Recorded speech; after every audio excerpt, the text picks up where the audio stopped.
First, you have some time to look at questions 1 to 6.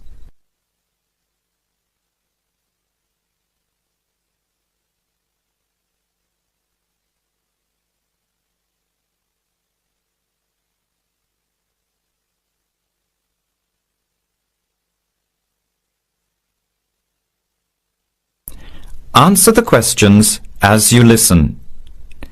You will not hear the recording a second time. Listen carefully to the conversation and answer questions 1 to 6.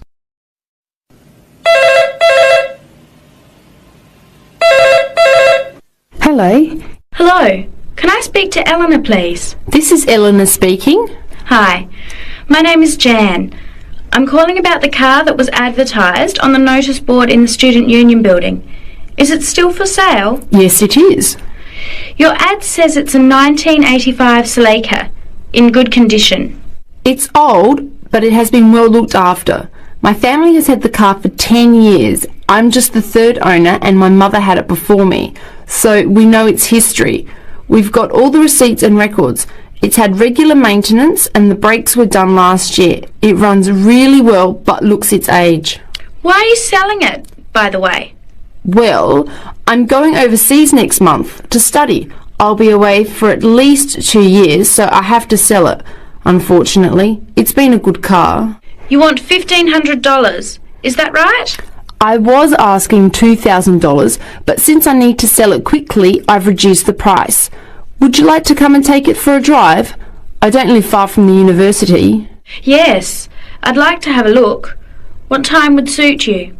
Any time this evening is fine. Well, I finish classes at 6 o'clock. How about straight after that? Say 6:30? Great, I'll give you directions. When you leave the main gate of the university, turn left on South Road and keep going until you get to the Grand Cinema. Take the first right, that's Princess Street. I'm at number 88 on the right. So it's 80 Princess Street? No, it's 88 Princess Street and the suburb is Parkwood. You'll see the car parked in front. It's the red one with the for sale sign on it. Okay, thanks Eleanor. I'll see you later. Bye. Before you hear the rest of the conversation, you have some time to look at questions 7 to 10.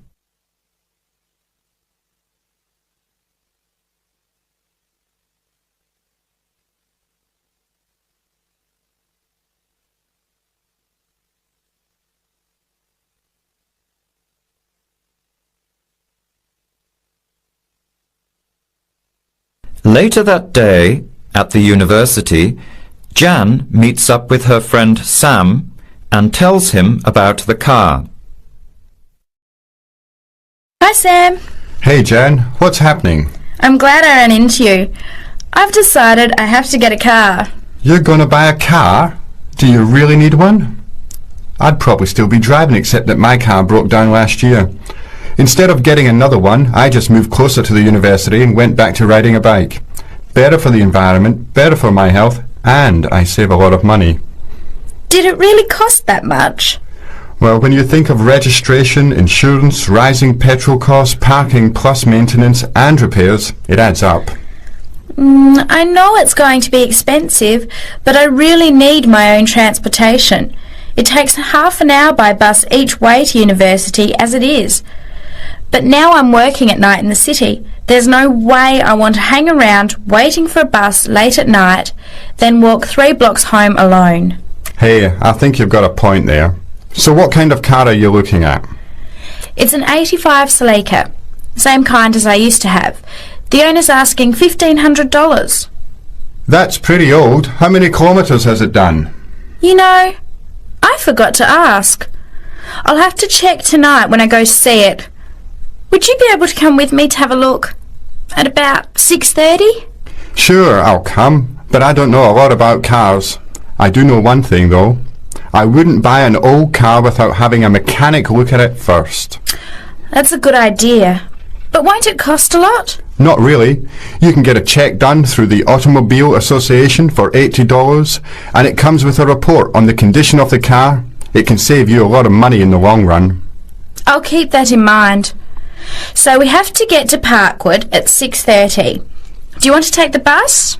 It goes straight down South Road every 15 minutes. Or maybe we could walk. I don't think it's that far. Actually, I could borrow my roommate's motorbike for an hour or so. He's working all evening in the library. Do you think he'd mind? No way. He owes me a favour or two. Okay, great. See you at 6, outside the student centre. That is the end of part 1. You now have half a minute to check your answers.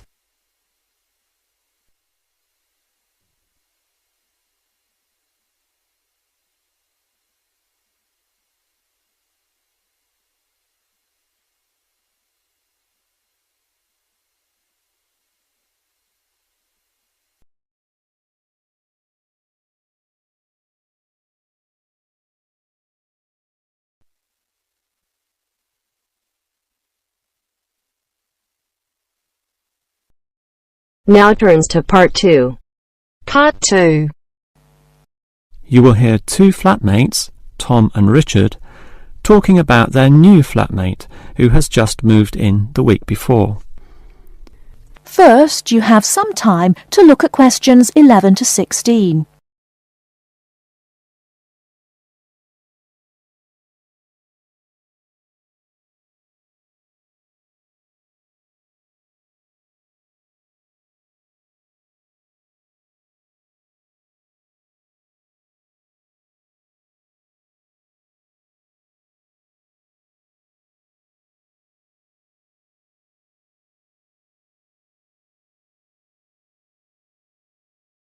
Now, listen carefully and answer questions 11 to 16. Hi, Richard. I'm glad I caught you here. Can I just talk to you about something? Our new flatmate, Anders, is not quite what I had hoped. I was wondering if you shared my concerns about some of his behaviour. Yes, Tom, I know what you mean, but we can't be entirely negative. He has good points. I mean, at least he's quiet. He doesn't play loud music all night or bother others or turn his TV up, disturbing everyone. Sure, he's quiet, but remember our last flatmate? He'd say hi to you and smile and treat everyone politely. In comparison, this new guy is very impolite. He just grunts in reply and sometimes ignores me altogether. I guess that's just his way. You know, just his character. I don't think he realises he's being impolite, and it shouldn't matter to us too much. We can just ignore him too and quietly live our own lives. But his friends are hard to ignore when they visit. I know what you mean, but how often does that happen? I rarely see them, maybe once or twice a month. If they came more often, it might be a problem, but as it is, such rare visits don't matter so much. Wouldn't you say so?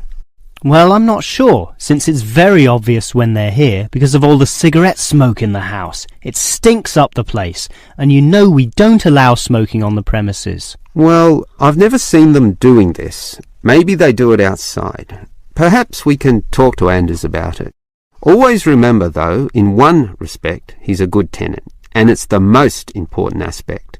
The previous flatmate would always pay the rent late. I know what you're going to say. This guy pays promptly. But there's more to being a good tenant than prompt payment. I mean, you need to turn off the TV, clean up your dishes, dress respectably, be polite, and so on. I guess what I'm saying is that basically you need to cooperate with the others, and this new guy fails significantly in this respect. Okay, I suppose you have a point there. Before you hear the rest of the talk, you have some time to look at questions 17 to 20.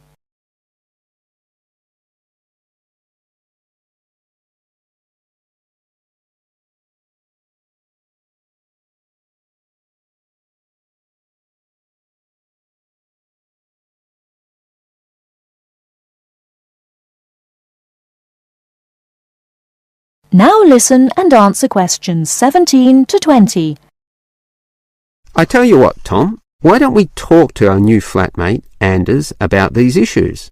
If we throw him out, we'll have to go to all the trouble of finding another flatmate, who might not necessarily be much better. So, let's give the current guy a chance. Here, I've got a piece of paper, so let's make a short list of issues to discuss with him. Get it out into the open. Sure, we'll give him one more chance. So write communication, and let's tell him to... Well, we can't change a person's personality overnight. So why don't we have a weekly tenants meeting and we can just ask him to attend.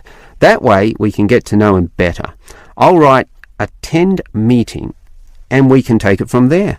OK, but we have to tell him about his friends. They can't just do whatever they want. Write a heading friends and then write don't smoke anywhere, inside or outside.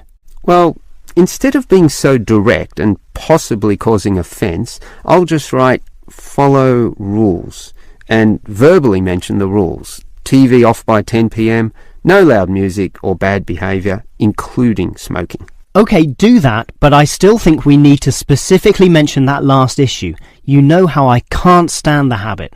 So I'd like this to be another and separate point. Cigarettes, strictly forbidden. And it's important to include the strictly here. We can't pussyfoot around too much. Sometimes directness is necessary. OK, I'll write that. Forbidden. OK. And what about cleaning duties? Anders is a little too relaxed about that. Dishes are sometimes not washed, dirty teacups are left around the place, and so on. So, write, must do better. Yeah, again, Tom, he might take that personally and it could cause a scene. I'd rather be general. I'll write must be done and I'll tell him that that's for everyone, not just him. OK? OK, as long as he gets the message. That is the end of part 2. You now have half a minute to check your answers.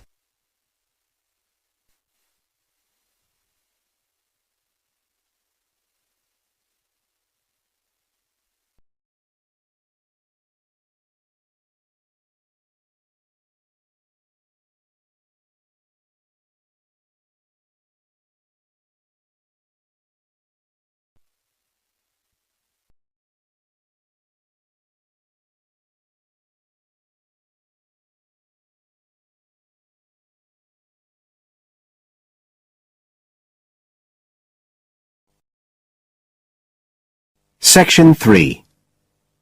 You will hear part of an interview between Dr. Hilsden, a member of staff on a fashion design course, and a student, Julia, who is applying to do the course.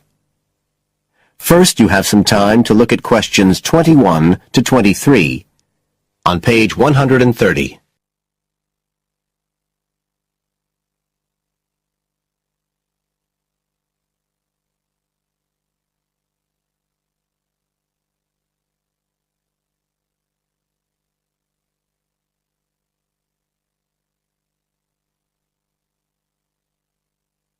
Now listen carefully and answer questions 21 to 23. Right, Julia. So, from your CV and portfolio, and what you've already told me, you seem to be very much the sort of person we're looking for on the postgraduate course. So tell me, you finished your fashion design course in London 4 years ago. Did you think of carrying straight on and doing a higher degree at the time? Yes, but there were financial pressures, so I ended up working in the retail industry, as you can see from my CV, and actually it was a very useful experience. In what way? Well, I was lucky to get the job with Fashion Now. They're a big store, and one of my priorities was to get as much experience as possible in different areas. So that was good because I had the chance to work in lots of different departments. And having direct contact with the customers meant I was able to see how they reacted to innovation, to new fashion ideas. Because with Fashion Now, a designer might show something in New York or Milan, and there'll be something similar in the shop within weeks. So that was probably the most useful thing for me. Right. And so what's made you decide to do a postgraduate course now? Well, while I enjoyed working at Fashion Now, and I learned a lot there, I felt, well, the way forward would have been to develop my managerial skills. rather than my skills in fashion design, and I'm not sure that's what I want to do. Yes. When I was doing my degree in London, I'd been interested in women's wear, but I know that there's been a lot of work done in areas like new fabric construction, and though I'm not intending to go too deeply into the technology, I'd be very interested in looking at how new fabrics could be used in children's wear, so I'd like the chance to pursue that line. Yes, good. And are you at all concerned about what it's going to be like coming back into an academic context after being away from it for several years? No, I'm looking forward to it. But I'm basically more interested in the application than the theory, or at least that's what I've found so far, and I'm hoping the course will give me the contacts and skills I need eventually to set up my own enterprise. I'm particularly interested by the overseas links that the department has. Yes, many of our students look overseas or to international companies for sponsorship of their projects. You now have some time to look at questions 24 to 30.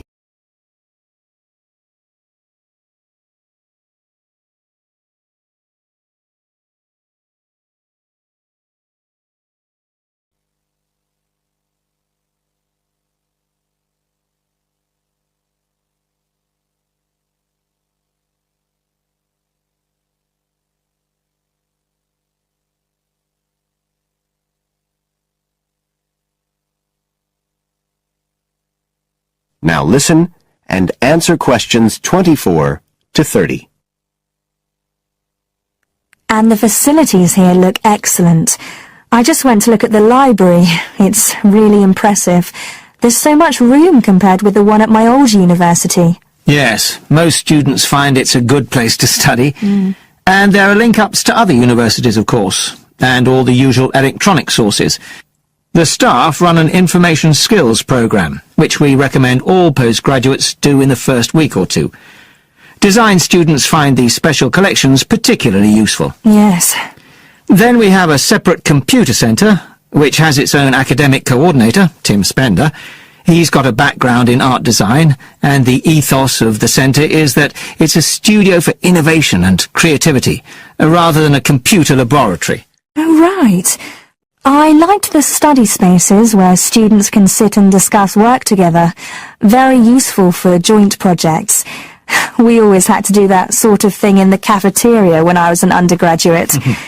And I read in the brochure that there's a separate resource for photography. Yes, it's called Photomedia. It's not just for photography, but things like digital imaging and new media. It's a resource for all our students, not just fashion design. And we encourage students to work there, producing work that crosses disciplinary boundaries. It's well used. In fact, it's doubled in size since it was set up 3 years ago.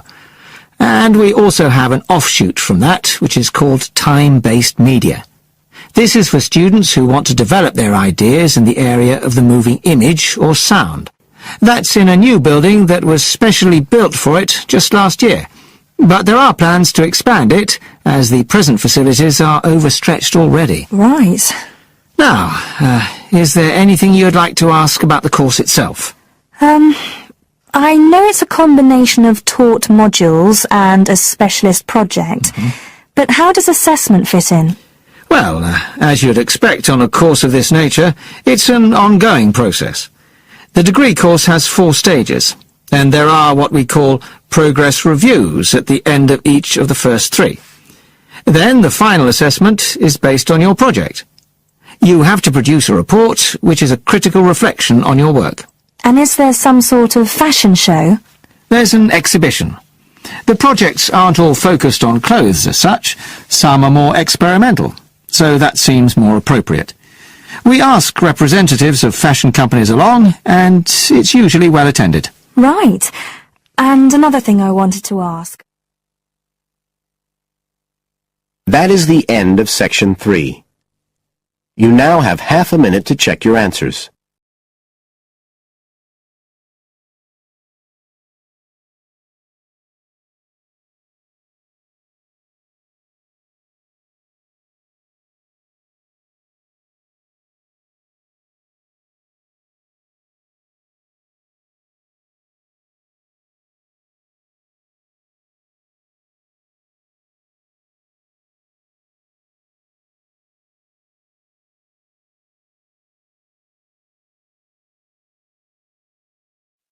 Section 4.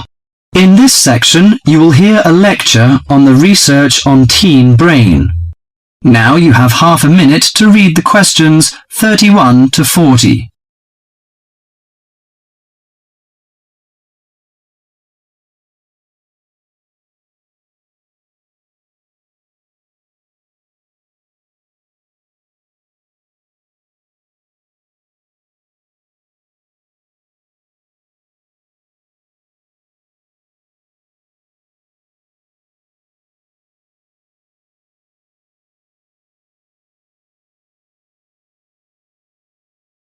Now listen to the lecture and answer questions 31 to 40. Today our guest is Joseph Parks, Medical Director for the Botany Department of Mental Health. He's going to give a lecture about the research on teenage brain. Good morning, everyone. Today I'm going to introduce the new research about adolescent mind, the teenage brain. How much do you know about that? Do you believe in brain scanning? Do you think we can judge whether a teen is normal or mentally ill? Or it's just another immature test? The new research shows a teen brain is in the middle of disordered changes. Those changes, scientists now believe, are so significant that they may reveal the mysteries of mental illness, explaining why some teens commit suicide, why others harm their classmates, and why some emerge later in life with mental disorders. The research looks forward to a day when teens could be tested for suicidal depression as easily as they are for heart disease. But there are signs that society and parents in particular would reject such a tool. Many parents question the validity of a mental health diagnosis. They fear that their children will be falsely tagged with a mark that he or she is abnormal. At the center of the debate is the teen brain, its confusing architecture, and the difficult question of what's typical in a teen and what's not.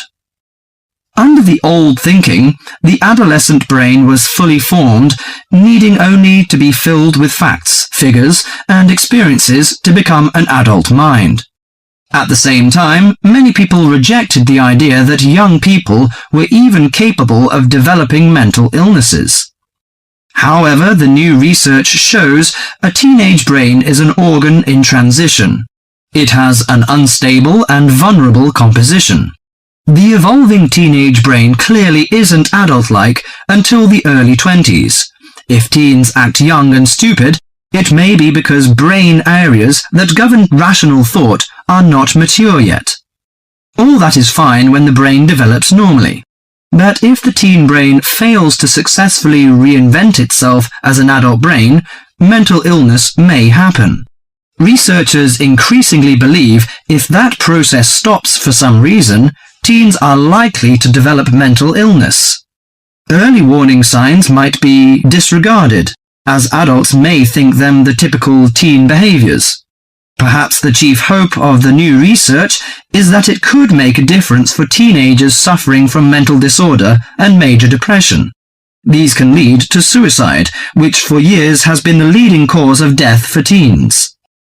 Until recently, scientists couldn't peer into living brains to look for changes associated with normal development or mental diseases.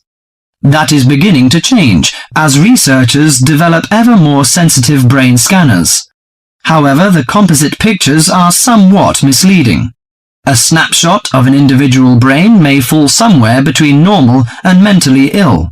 For now, psychiatrists and psychologists must still rely on interviews and observations of children's behavior to diagnose mental illness. That is the end of section 4.